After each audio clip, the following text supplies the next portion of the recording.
Assalamualaikum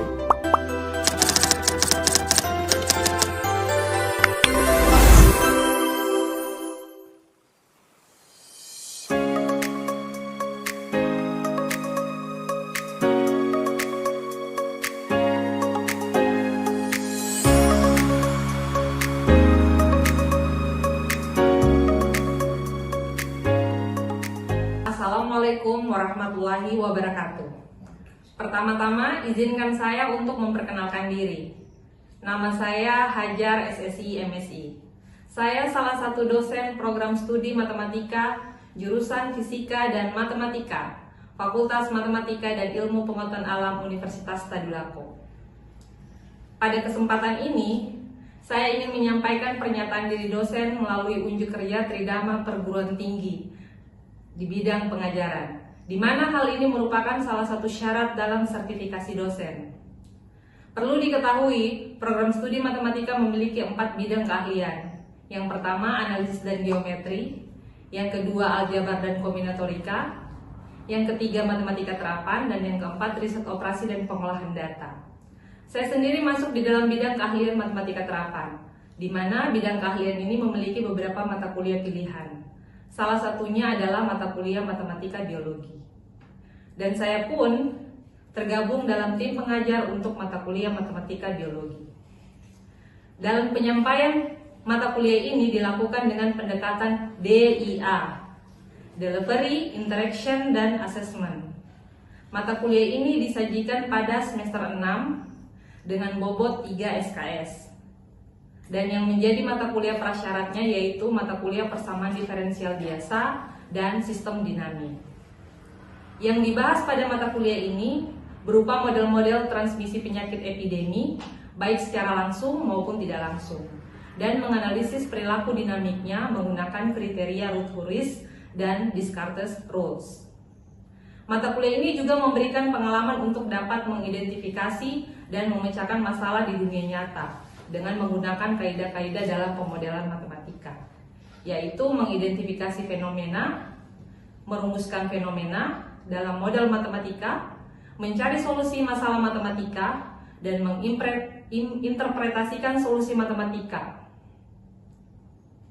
Dari mata kuliah ini, mahasiswa diharapkan yang pertama, mampu merancang model transmisi penyakit baik secara langsung maupun tidak langsung, dan menganalisis perilaku dinamiknya menggunakan kriteria Rutherford dan Descartes rules. Yang kedua, mampu mengkonstruksi bilangan reproduksi dan mengidentifikasi parameter yang paling berpengaruh pada model melalui analisis sensitivitas. Yang ketiga, mahasiswa mampu merancang, melakukan, dan menyelesaikan proyek riset yang berkaitan dengan masalah kesehatan di lingkungan Wallacea berbasis case method. Adapun materi pembelajarannya yaitu pengantar matematika biologi, yang kedua model epidemi suspectable, infected, dan recovered, dan derivasinya. Ketiga, kriteria Rutherford dan Descartes rules. Keempat, model epidemi host factor. Kelima, bilangan reproduksi baik dasar maupun efektif.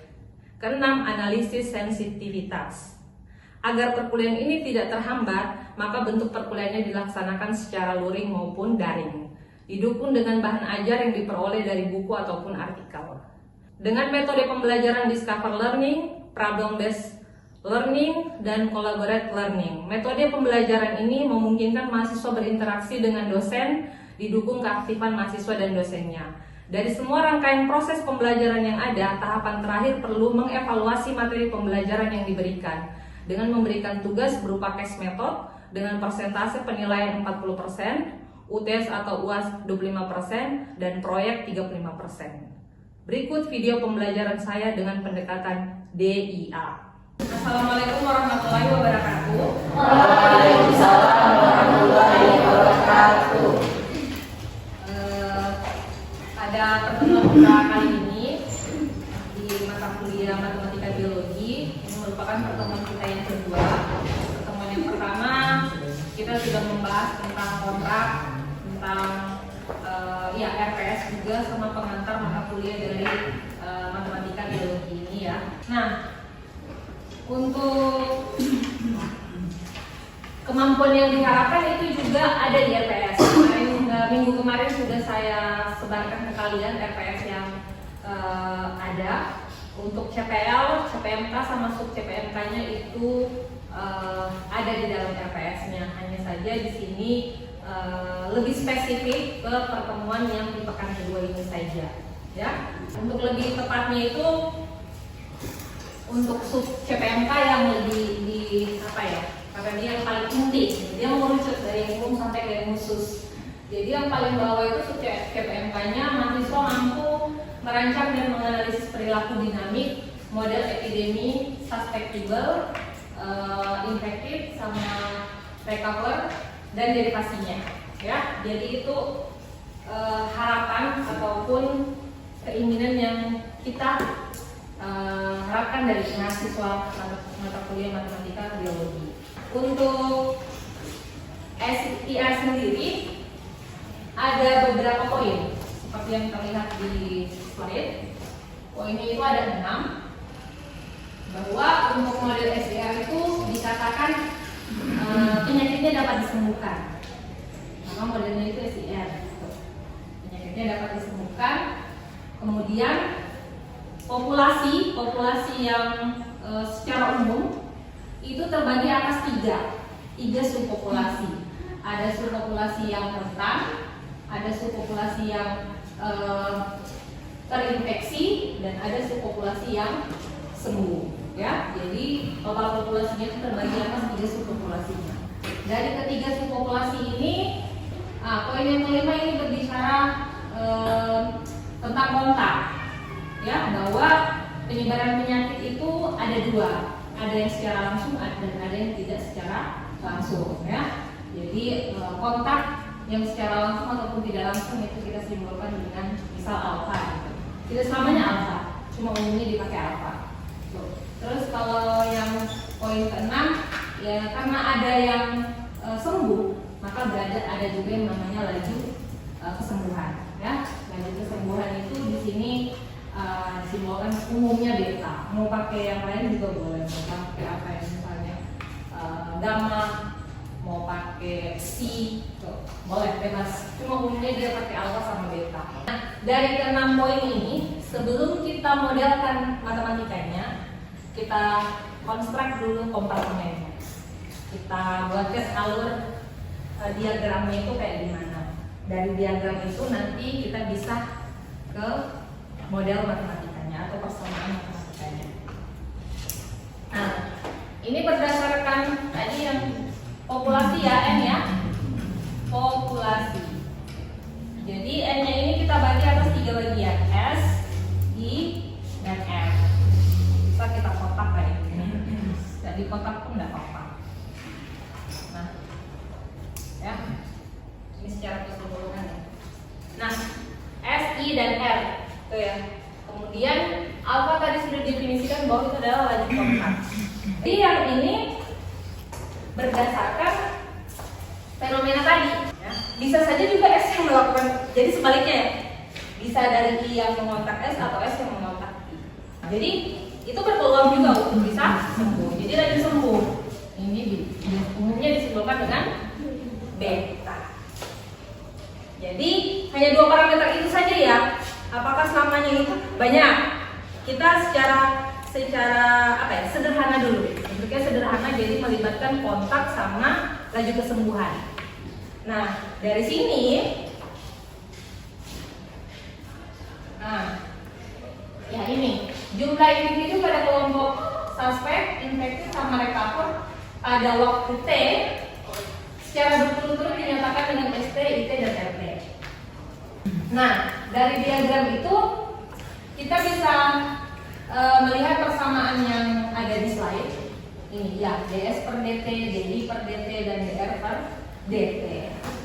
Ini bentuk apa? Sistem persamaan diferensial. Jadi perubahan si rentan terhadap waktu itu sama dengan minus alfa SI per N. Kenapa bisa itu? Ya? Kenapa bisa? Kita kembali ke kompartemen tadi. Nah, di kompartemen yang ini saya mengatakan tadi bahwa S sama I itu saling kontak.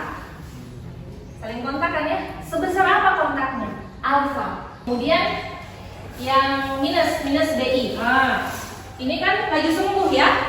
Nah, sembuh sebesar beta. Otomatis kalau sembuh I-nya kan berkurang kan ya? Makanya di situ ada tanda kurang.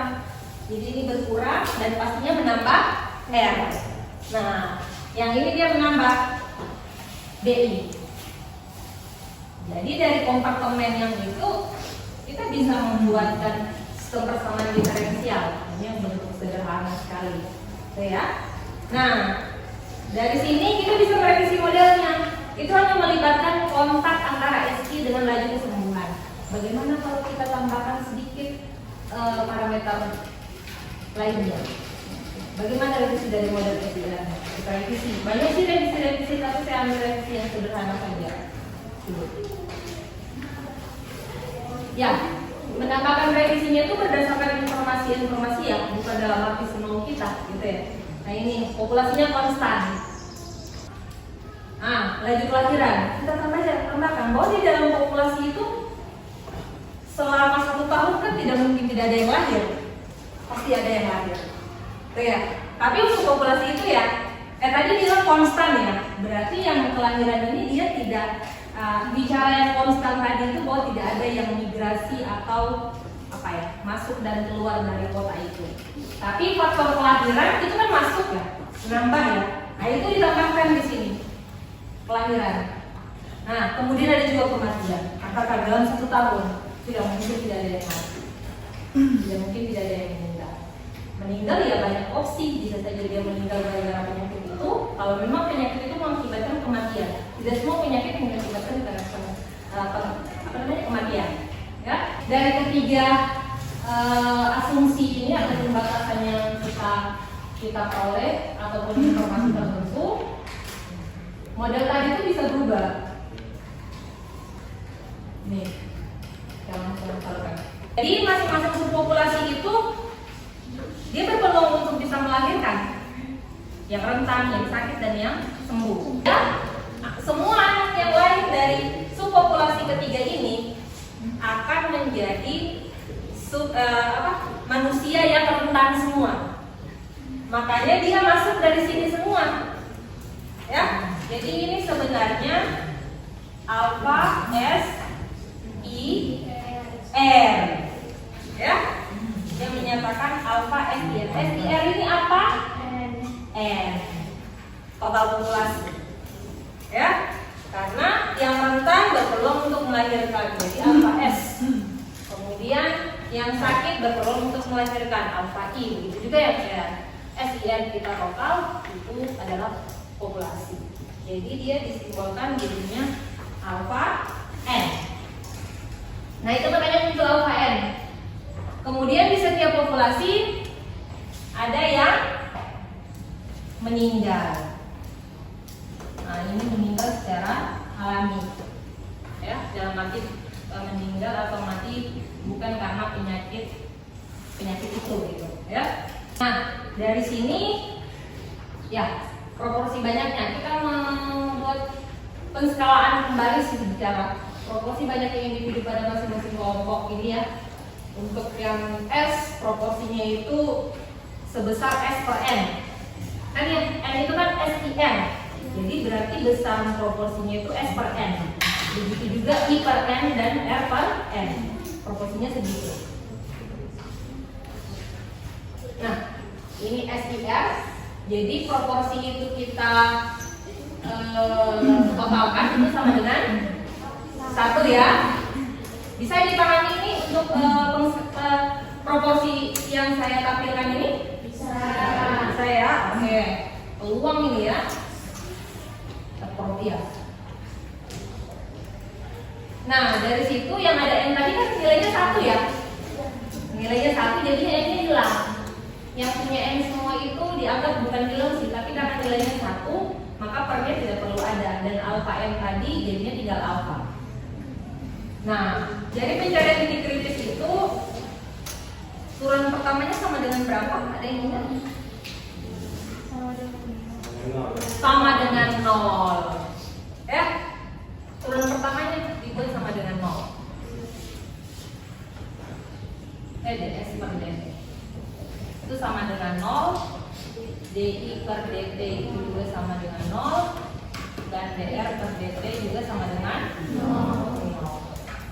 Pencarian titik kritis ya, ini sudah bicara teknik. Kalau tadi itu kita bicara fenomenanya, baru dari itu kita coba modelkan. Kalau ini sudah bicara tekniknya. Ya? Nah, dari sini kita mau cari titik kritisnya dulu, kestabilan sebentar. Dari titik kritis ya kita setiap turunan pertama itu kita buat sama dengan 0. Artinya bahwa alfa kurang beta SI dikurangi mu S itu sama dengan 0.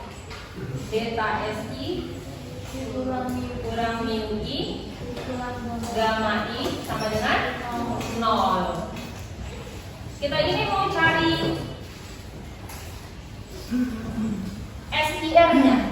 Kita mau cari. Kan SIR ini adalah variabelnya ya. Itu adalah variabelnya. Lainnya itu apa? Itu adalah parameternya. Jadi dari ini itu yang mau dicari ya, dicari semua S sama ini. S-nya itu sama dengan berapa, I-nya itu sama dengan berapa, dan N-nya sama dengan berapa. Kalau yang lainnya itu alfa, mu, beta, gamma itu tidak dicari. Itu sudah ditentukan oleh parameternya berapa. Tuh ya. Nah, dari sini bagaimana ini mau kita dapatkan si SIR-nya? Kalau kayak yang di Matdas, berapa X-nya, berapa Y-nya, berapa Z-nya. Biasanya kan kayak gitu. Ini variabel yang dipakai. Nah, di sini X, Y, Z-nya itu kita ganti jadi SIR. Hanya berupa penamaan saja. Perubahan nama saja. Jadi dari sini kira-kira mau pakai yang mana ini? Yang pertama, kedua, atau ketiga? Kedua. Ya. Nah, ada dua ini, mu-nya yang 0 atau R-nya yang 0. Untuk dia sama dengan 0. Mu-nya yang 0 atau R-nya yang 0. Kalian tanya, apakah mu-nya atau R-nya?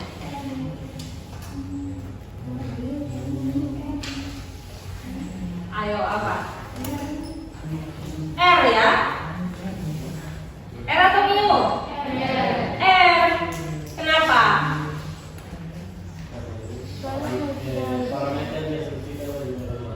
Parameter mendiasumsikan.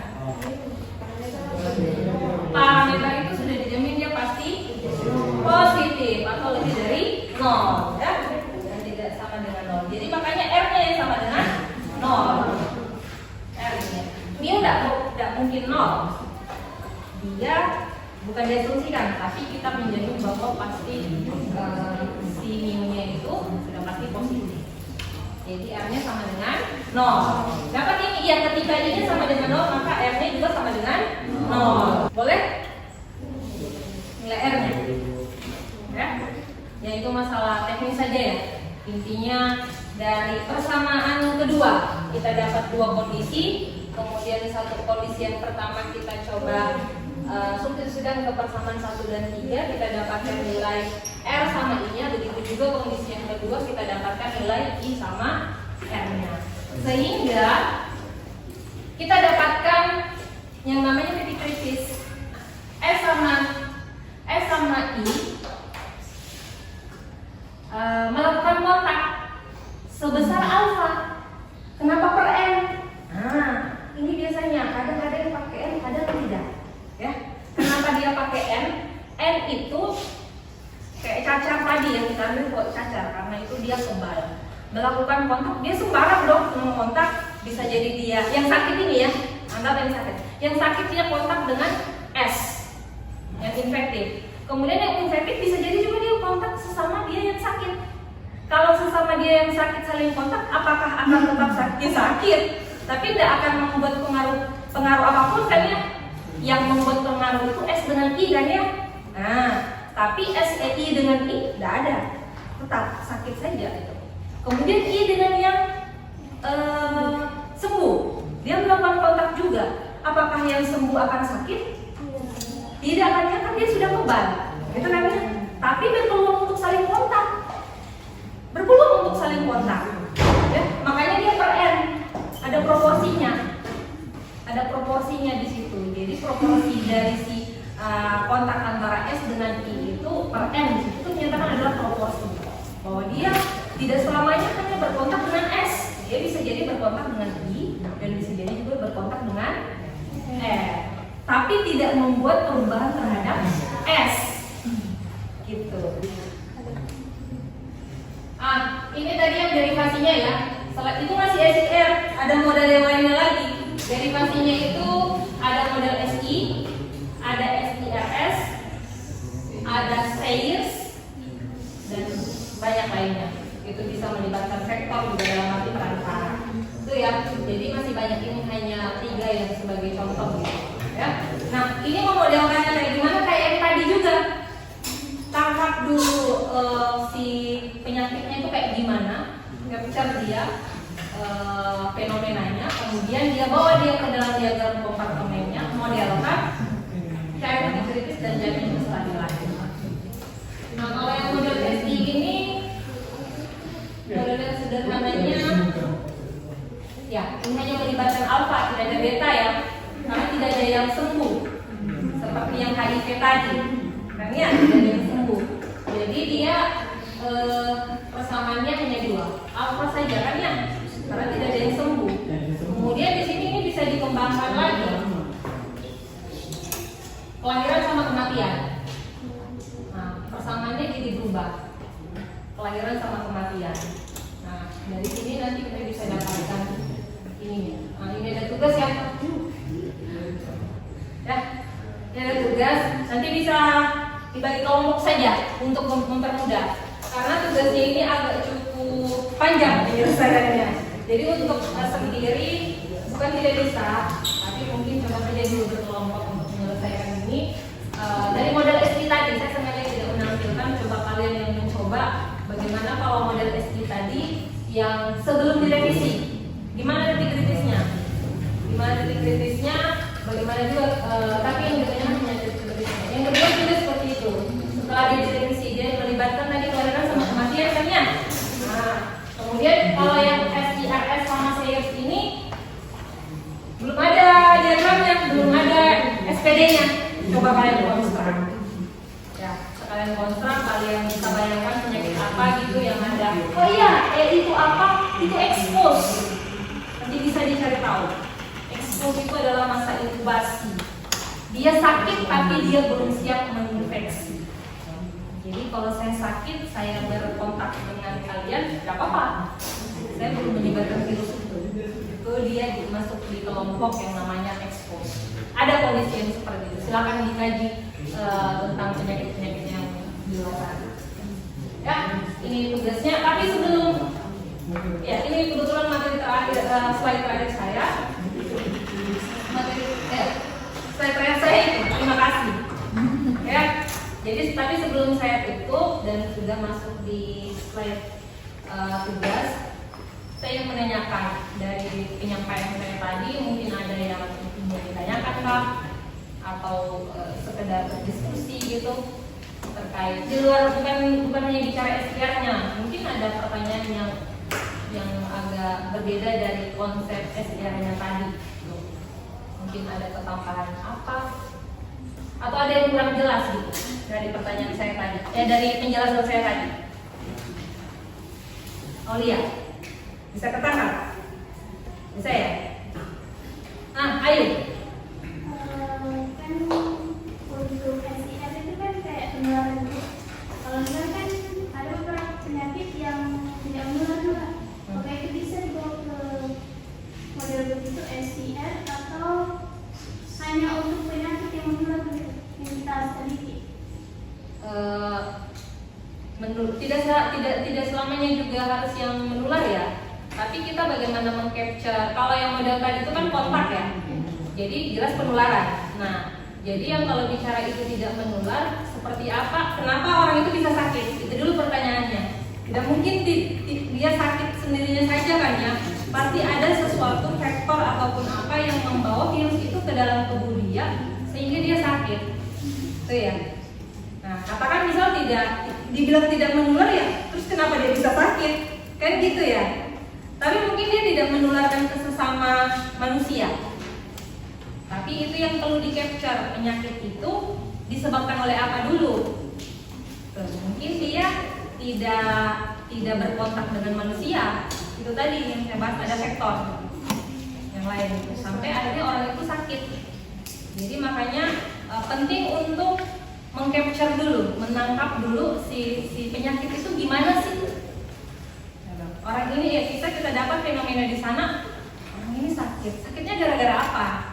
Penyebabnya karena apa? Kan kalau kayak HIV itu kan bukan hanya karena hubungan badan. HIV itu bisa lewat suntikan, kan ya? Nah, itu bisa lewat suntikan. Nah, jarum suntikan ya itu kan selain dari, tapi kan jarum suntik kita untuk modelkan di dalam hati. Misal jarum suntik itu S gitu, DS per DT. Kan dia bukan populasi, dia hanya perantara kayak gitu. Jadi dia tidak masuk ke dalam populasi, tapi dia perantara untuk menyebarkan penyakit itu. Jadi bukan hanya karena hubungan badan, contoh ya kalau HIV, tapi dia bisa lewat apa tadi? Jarum suntik. Ada lagi? Bagus pertanyaannya, ayo. Salman. Saya ambil contoh itu, misalkan penyakit gula itu kan dia tidak ada penularan antar individu, itu langsung variabel kompartemennya itu langsung I saja. Tidak ada. Penyakit gula. Iya, tidak ada tentukan gitu. Kalau penyakit gula itu kita mesti mencari tahu siapa semua yang bermain di penyakit gula itu. Siapa semua pemain utamanya. Ya. Mungkin itu lebih ke organ-organ yang ada di dalam tubuh. Misal, jadi digali lagi di dalam tubuh manusia. Misal ada selnya yang dulunya tidak normal menjadi abnormal. Jadi perubahan dong. Dari yang normal menjadi tidak normal. Dalam arti selnya ini sehat, berubah menjadi sel yang tidak sehat. Itu bisa jadi model SIR. Kan kayak gitu. Jadi tapi dia bicara populasi apa? Populasi sel. Kayak gitu. Tapi bagus pertanyaannya. Jadi siapa semua pemain di dalam ini, penyakit itu? Pemainnya, aktor-aktornya siapa saja? Jadi kalau kayak tadi gula, ya orang berkontak penyakit gula ya nggak akan terkontak gula kan ya? Tapi mungkin bisa organ di dalam tubuh manusia itu. Yang tadi saya kasih contoh, misal organnya itu atau selnya itu yang rusak, berarti sebelumnya dia sehat loh. Tiba-tiba dengan berjalannya waktu selnya jadi tidak sehat, sehingga dia berubah menjadi sakit. Bagus, Salman. Ada lagi? Berarti kalau teman-teman tadi bertanya fenomena, saya bertanya teknis dulu. Teknis. Itu kan tadi tesnya alfa formul sama S bintang, tapi di sertifikasi itu S bintangnya tidak. Itu hanya masalah penulisan. Ya, ini untuk membedakan ya. Betul. Harusnya ditambahkan bintang di sini. Ya, ini juga bintang. Ini juga sama bintang ya. Tapi yang ditransformasi itu adalah 0,0. Itu ya. Jadi kalau misalnya dia bintang itu. Sama, iya bintang juga. Jadi itu menyatakan bahwa itu sudah ditransformasi. Membedakan dengan yang sebelumnya. Oke. Ada lagi?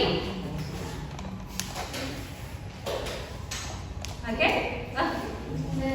Mau bertanya Bu, kalau misalnya kayak penyakit kanker itu kan ada yang bisa sembuh, ada juga tidak bisa disembuh, ada juga tidak sembuh. Jadi untuk penambahan kayak di kanker itu bagaimana penyembuhan?